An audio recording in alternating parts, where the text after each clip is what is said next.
Lancaster County native Dominic Massano has been around sports for his entire life, and even after a life-changing diagnosis, the Lancaster grad is still finding ways to chase his athletic dreams.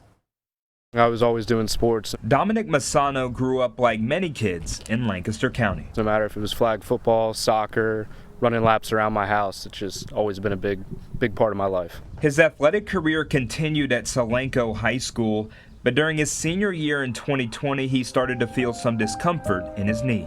Went in to get some scans, we did an x-ray, which led to an MRI, and eventually getting a bone biopsy done. Dominic was diagnosed with osteosarcoma, an aggressive form of bone cancer. The first thing that came to my mind was, how am I going to beat this? He underwent 2 rounds of chemotherapy followed by a limb salvage surgery. They put rods in my shin, rods up my femur. After that surgery was done, I did 6 more rounds of chemo, and by the middle of 2021, I was cancer-free. But just 2 years later, he started to experience some complications. So I had to go get a whole nother surgery, reconstruct the leg again, rehabbed it, went through it. About a year later, the same thing had happened in 2024. Dominic was then faced with an impossible decision. Either keep doing what I was doing or to amputate my leg above the knee, which I pondered it for a month or 2 and talked to friends and family, and it seemed like the best decision to get my life back. 2 months after his amputation surgery, Dominic was fitted for his first leg.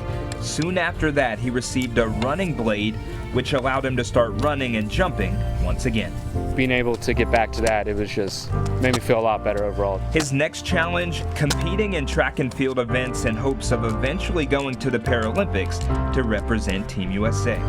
I got invited out to a Paralympic talent transfer camp in Chula Vista, California, and I spent a week there, and I kind of realized, like, oh, I think I have a shot at this. And during his first meet in Michigan, Dominic qualified for the USA Track and Field Championships in the high jump this month in New York City. It's awesome. I mean, if you told me I'd be doing this a year ago, I wouldn't think it would be this quick. As he continues to chase his dreams all over the country, Dominic hopes his story can be an inspiration to others. I just hope that people can look and see what I've done and realize that no matter what's dealt to you in life, that you can make the most of it no matter what life throws at you. And in addition to his training, Dominic also serves as an assistant coach for the track and field team at Lancaster High School, allowing him to give back to the next generation of athletes at his alma mater. We'll be right back.